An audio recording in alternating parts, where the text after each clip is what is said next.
So kahit fuel efficient na yung Honda, no, mga sasakyan ng Honda, may mga modelo na nilagyan pa ng Econ. Okay. Econ option 'yan. Ngayon, pag sinwitch 'yan, para mas lalong bumawas yung gamit ng gasolina, no? Mas matipid. Mas pinatipid ng ganyang accessory. Okay? So mapapansin mo yan, isa sa nagpapatipid dyan ay yung halimbawa kagaya naka-aircon ka, no?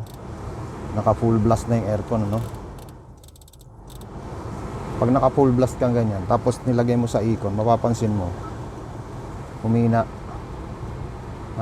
pinahina niya ng konti yung blower.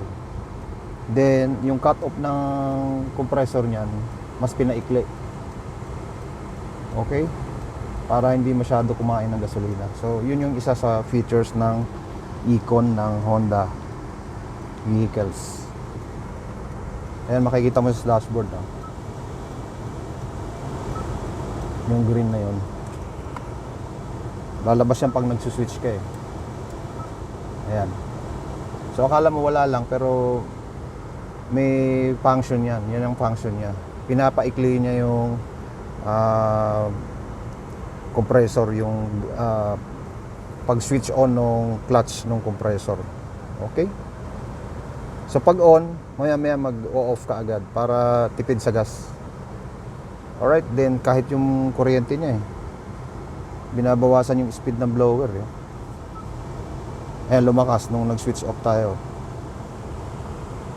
Switch on, humina. Okay?